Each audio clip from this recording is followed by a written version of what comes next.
Hello, friends. Happy days after Thanksgiving. Happy Sunday. We are never here on a Sunday, so it is beautiful to be here. I just wanted to pop on for a few minutes and just check in with you. It's been a few days. I was away with my family, visiting extended family for the Thanksgiving break. So I haven't seen you guys in several days, and I just wanted to come on and say hello, give you a little update on what I've been reading, and find out how you've been doing. So I hope you've been having a wonderful day, wonderful weekend. It is Sunday. Emmy Katz is here. Hello, hello. It is Sunday. It is 12:03 p.m. here in New York City. We are live on a Sunday. Almost never happens. Almost never happens. But like I said, we were away for a few days. We came back home last night, and today we are having a quiet day at home. It is not often that we have a Sunday where we're just at home. So it is just wanted to spend some of that home time with you. Let me know how you're doing. Emmy Cat says, sorry I didn't join last time because I had my notification off. Yeah, okay. I hope you turned it on this time. I guess you did because you saw that we were here on an unscheduled live. So thank you so much for joining me. I'm so happy to be here. It is 6:03 where Emmy Katz is. It is 12:03 here in New York City, and Emmy Katz is in Slovakia. And we are live. We are live. So I have been having a good reading weekend. I started reading, almost finished with this book, The Crash by Frida McFadden. This is, I think, her most recent work. Frida McFadden is a kind of psychological thriller writer. So this is the second book that I have read from her. At the end, I think it was around this time last year, I read her novel, The Teacher. Is it The Teacher? I think so. And this one is The Crash. And I'm almost finished, right? I'm about 2/3 of the way in, and it reads really quickly. So when I'm done talking with you guys, or maybe we'll do a little reading sprint today. I'm gonna try to finish this one today. It is a psychological thriller. We're reading about a woman who, she's a young woman. She's 23 years old, living in Maine, and she is on her way to go visit her brother when she has an accident in her car. She's driving in a snowstorm and she has an accident, and it's about what happens to her after the accident. So, aptly titled The Crash. And because it's a novel, I'm assuming there's going to be more than one crash, even though most of the events are precipitated by a crash. So interesting story so far. Really page turning, immersive kind of read. Um, this is, like I said, my second time reading something from her, and I'm really intrigued, really intrigued by her writing because I don't read a lot of thrillers, but when I read them, I enjoy them. Um, and I've seen like Frida McFadden. I think she's a number one New York Times best-selling author, and this book, because it's her most recent publication, is on some of the best of 2025 lists. And as they are coming out, I'm trying to read some of those books so that I can, weigh in on the conversations, the bookish conversations about some of the best books of 2025, so I can weigh in on some of those conversations at the end of the year. So, Emmy Katz says she has 5% battery life. She was looking for her charger, but she found it. I love it. Yeah, I fully charged last night, so that's good. Um, yeah, so this is on some of the best of 2025 lists that I have seen thus far. Let me know if you guys have voted in the Goodreads Choice Awards. I think the second round of voting was last Sunday. Am I correct in that? I think so. I forgot to vote. I forgot to vote. I was going to and I forgot. But I think this is probably in the running for best thriller, because Frida McFadden is number one name right now in thriller, psychological thriller. Um, the author is practicing physician specializing in brain injury. So I think that's why some of the books have an interesting psychological twist to them. So I'm looking forward to seeing what the next twist is going to be in this book. I don't want to tell you too much about what I have read because I don't want to spoil it for you. But let me know if you are reading some Frida McFadden, if you have read any of her previous works. This is my second book. I think maybe The Boyfriend is another popular title that I've heard people talk about. I've seen on some best of lists as well, but that was from I think last year. So this is my second from her, and I'm looking forward to finishing this. And if I love it, I will try to pick up more of her books. So far, I'm gonna say it's about a four star-ish. But I think that might change when the next twist comes, because I know it's coming. I know it's coming. So, aside from that, I finished this one, The Bachelors by Muriel Spark, which is one of my books that I selected for my 10 Before the End challenge. Um, 10 Before the End challenge, you've heard about it, you've seen it, other booktube creators, and I don't know if it's extended to other social media platforms, but I know here on YouTube, people have selected 10 books that they want to read before the end of the year. And I made my list of 10 and I've been trying to whittle it down. I have been reading some other things that weren't on that list because, as much as I didn't think that they were high priority, they have turned out to be. But I'm also still trying to stay true to the list and actually read those books before the end of the year. So this was one of the books that I had selected, The Bachelors by Muriel Spark, and I finished it.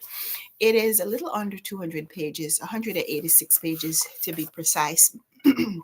And this one set in England, um, London, bachelors in 1950s, 1950, 1960. I'm sorry, 1960. So we're reading about some unmarried men, and most of them are friends with each other. So we're reading about these unmarried men and a little bit about why they have chosen to be unmarried. And some of them are in romantic relationships. Some of them are in relationships that are not so romantic. Um, and Muriel Spark does one of the things she does really well is she puts people together in these social situations and gets you to think about why they're there, what they're getting from these interactions. And generally, there is some plot going on that some of the members of this group are party to, or are trying to create, trying to take advantage of the other people in the group. And so we get a little insight into their inner thoughts um, about the other members of this group. So in this case, the group situation is spiritual medium and a seance. So we have a little supernatural introduction in this book. If Oh, Emmy Cat says if there's a reading sprint, she won't read because she's at her father's house and she doesn't have her book. All right, I understand. I understand. She says she didn't vote on the Goodreads Choice Awards. Okay, yeah, I didn't vote either. I was going to urge other people to vote, but I realized I can't do that. Oh no, I got a cut on my finger. Oh, I didn't even realize that. When did that happen? Is it a paper cut? I didn't realize. Sharon is here. Sharon says, Good morning, Karen. I initially chose 10 Before the End and then decided I want to be a very moody reader for December. So I'm doing 6 before 2026. I like that. 6 before 26. That's great. I think that's what I'm doing also for December because I've finished, or I'm in the process of finishing, about 4 of the books. I'm going to tell you about that later. But that's amazing. I am completely a mood reader too. So even though I've had this stack, and some of the stack is still right here. These are some of the books that I had chosen for the 10 Before the End. And yeah, 2, 4, 6. There's still 6 on the pile, even though I'm currently reading this one, which is The Warden. It's a placeholder, and I'm reading it electronically. So, oh no. So this was a placeholder too, The Bachelors, because I didn't have the book at the time. So I still have 5 that I haven't yet started. That's great. I'm in the process of reading the others or finishing them. Anyway, let me focus. Let me focus. So yeah, in this book, a couple of the characters are involved in this spiritualist occupation. There's one of them is a spiritual medium, and so we get a little discussion of a seance, what it entails, whether or not people are being true in their representation of themselves with psychic abilities, that kind of thing. So it is, and it's also a discussion about spiritualism in terms of being psychic or having psychic abilities versus spiritual experience in religion.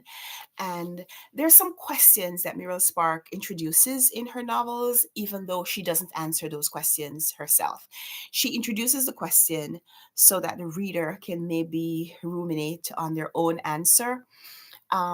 So there's a little there's a little opportunity for the reader to put themselves in the novel in most of the books that I have read from her thus far.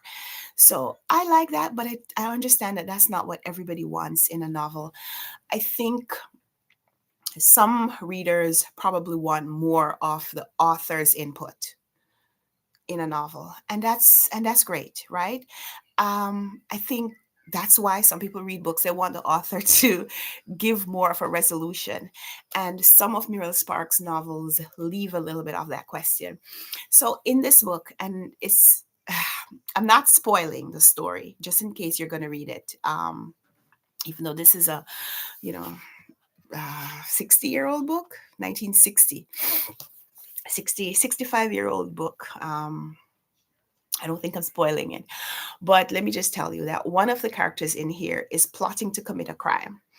And he's already been committed, he's already been accused of a crime. So we're reading about him on trial for the crime that he's already been accused of. However, in his mind, he is also plotting another crime.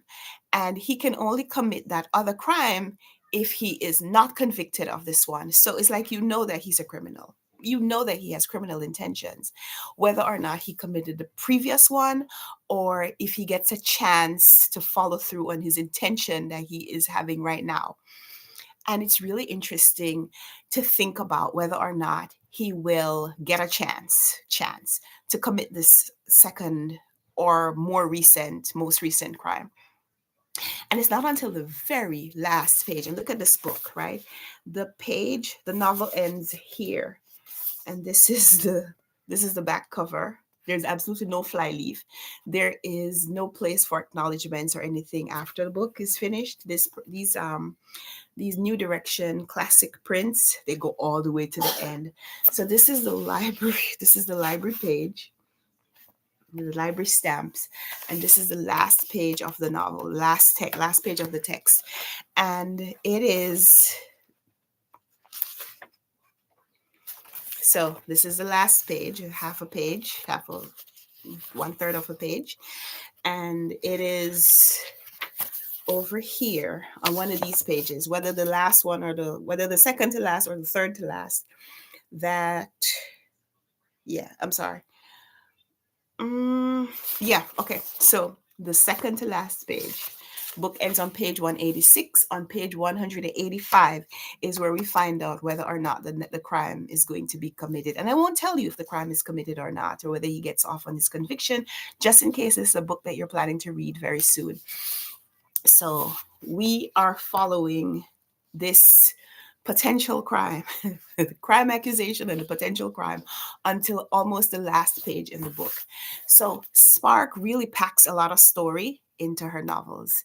And it's one of the reasons that I want to read all of her works, because I think her writing style, her writing style, I think is just so interesting. So I finished this one over the weekend or over the time that I was away. So I just wanted to chat with you about it. I am intending to make a video where I fully recap all the books that I read for the 10 Before the End challenge. So you'll hear me talk a little bit more about this later, but I wanted to chat about it briefly. So yeah, these are the two books that I was reading most actively, most actively since the last time that I talked to you. I've also been reading The Warden by Anthony Trollope, placeholder right here. So I'm reading that electronically. I'm reading electronic copy, print, or visual copy from Project Gutenberg because it's an old book. The book was published in the 1850s, I think. Anthony Trollope, and I'm reading, and it is super, super interesting. It's my first Trollope. So if you've read anything by Anthony Trollope, let me know because I could take recommendations. So this one is a story that seems to have like a very um, what's the word? Like it seems like the situation that Trollope presents at first seems like it's something that's easily resolved.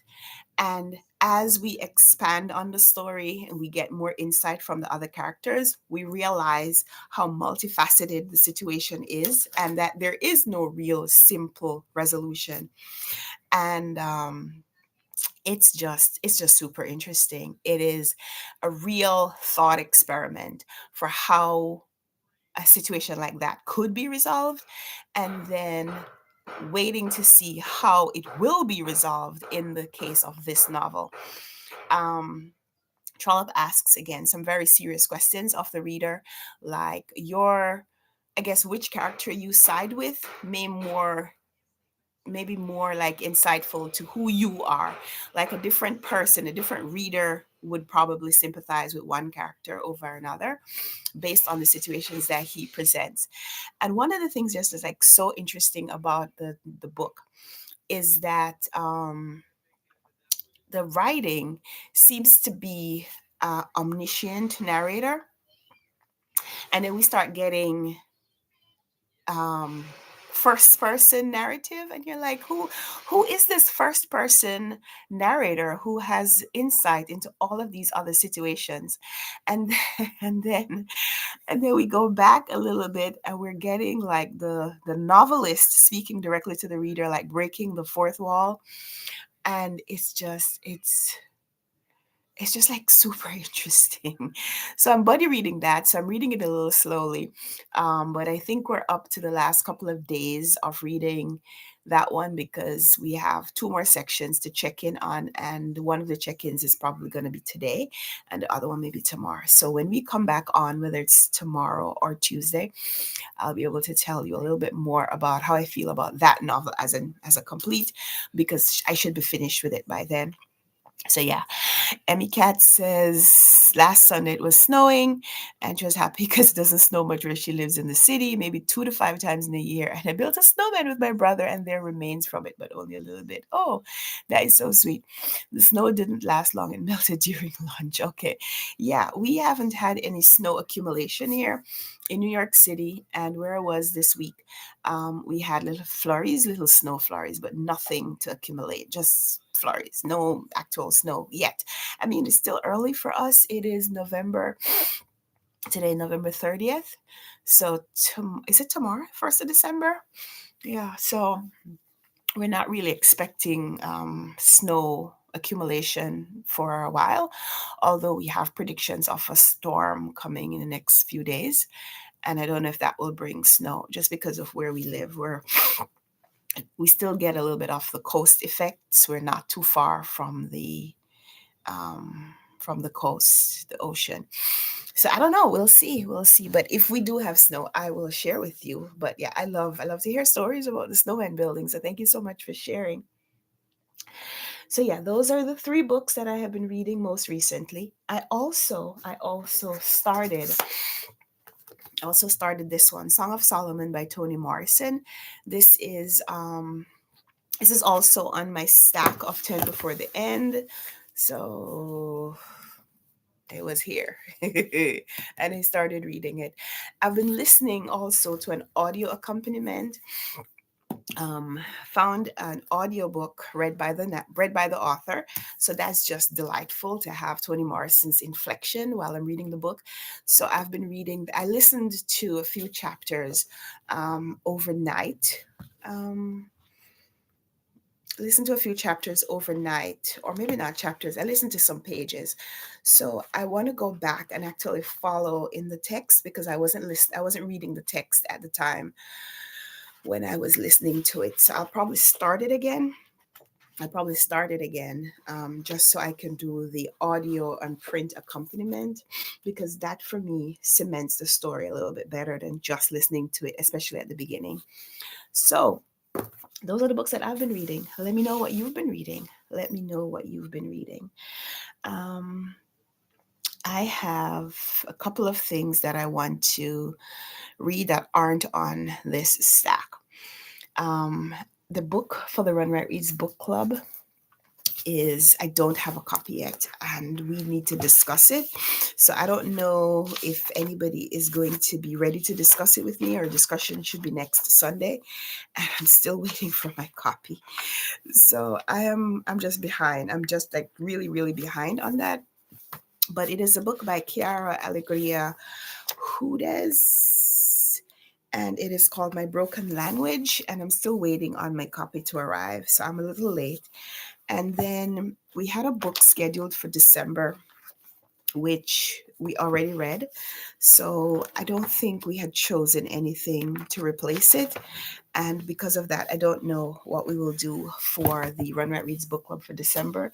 But I'm still waiting to hear from the book club members. Still waiting to hear from the book club members about that. What we may do is just start working on our plans for 2026. So, speaking of plans, and the cat says she was going to be right back, and now she's back because she had to go turn off the light. So, welcome back. So, I made a list, Christmas countdown list. These are some of the things that we intend to do as we are getting ready for Christmas. And we are going to be recording and sharing our preparations using the Vlogmas method. So, big announcement today is that Vlogmas will be back. Vlogmas returns tomorrow. So my plan is to have a video ready to share with you at about 9 o'clock every morning here on the channel. And there may be short videos, there may be longer videos, we will see. But the plan is to have a Vlogmas video live on the channel every morning at 9 o'clock. So I hope you get a chance to watch and share the Vlogmas experience with us. We are so excited for Christmas. We are so excited for some good times, because this has been a really hard year. But we are hoping to have a great Vlogmas experience. So tomorrow is December 1st, and we're looking forward to doing some very exciting things and to sharing that with you. So Vlogmas is going to be Christmas preparation, but making it bookish, because over here we always make the things bookish. So the bookish edition may be bookish recommendations or discussions, or book lists. We are not sure exactly how that will be, and it may be a different edition every day. But whatever we do for the Christmas prep, there will be a bookish edition every day. That is the goal. That is the intention. So yeah, Vlogmas, a video every day leading up to Christmas. Usually we do until the end of December, but I'm not sure how we'll do it this year. Whether or not we will do all the way to the end of December or just until Christmas Eve. We'll see. We'll see. But the plan is for Vlogmas 2025 to begin tomorrow at 9 a.m. So Emmy Cat says it will be 3 p.m. for her. Yeah, 3 p.m. because you're 6 hours ahead in Slovakia. So she says I'll watch them a little later, maybe an hour or so, because I have my guitar lessons around that time. Yeah, they will be live. They'll be up on the channel. You can watch them anytime, and we'll still come on to do our lunchtime lives or regular daytime lives. It may not be every day, but we will definitely try to do our live discussions as well, because I love the one-on-one interaction. I love the present time interaction. Love that. So yeah, just wanted to pop on and say hello and to catch you up on what I've been doing. Um, I had thought about making a video while to share with you while I was away. I just didn't get a chance to film and edit. So I thought I would come on and just spend a few moments with you and, see how you're doing. So thank you so much for joining. I am. I didn't get any books. I didn't get any books in the last couple of days. So no bookish packages to unbox. No new books to talk about. Um, why weren't you live for the week? Oh, I was away. I was away for the holidays, so we were live on. Let me think. No, last week we were live on Monday and Tuesday, I think. And were we live on Wednesday? I don't think we were live on Wednesday. No, because we left home really early on Wednesday, so we were only live Monday or Tuesday. But I was away for a few days, so I missed out. I missed out, and I missed you guys. I intended to do some videos to share with you, but I just didn't have a chance. Didn't have a chance to do that. So that's why I'm here today, trying to make up for it. So thank you so much for coming on. Um, we'll we will have a video for you tomorrow morning at 9 a.m. and we will plan to have our lunchtime live tomorrow around this time tomorrow as well, just to catch up. But I have to run because my daughter's home and it is Sunday. We got to get ready for the week ahead. Got to do some homework, got to do some other prep, and I'm going to go finish my book. So I am gonna have to run. But thank you so much for spending some time with me today. And I hope you enjoy whatever you do for the rest of the day. Emmy Katz is hanging out with her at her dad's house. So enjoy the time with the family. And Sharon was on here earlier. I'm not sure if Sharon is still on here, but Sharon, I hope you're also enjoying the time with the family. And I'm going to go get ready for our Christmas preparations that start tomorrow. So we'll see you then. Enjoy the rest of your day. If you're reading, happy reading. If you are watching, happy watching. If you're working, happy everything that you do, happy work. Um, Happy that you have the opportunity to work and the ability to do it. So, whatever you're doing, enjoy. And of course, if you are reading, happy reading. And I'll see you tomorrow for day one of Vlogmas. See you later. Bye. Bye, Sharon. Oh man, Emmy Cat says she got a mango and she didn't know it had a seed. She was wondering why it was so hard. That is so amazing. The mango, my favorite fruit, hands down, my favorite fruit. We don't get a lot of mangoes, especially now at this time of the year, but mangoes are my favorite. So I hope you enjoyed it. Yeah, the seed is pretty hard, but the flesh is a lot of thick flesh around the seed. So I hope you enjoyed it. And I'll see you tomorrow. Bye.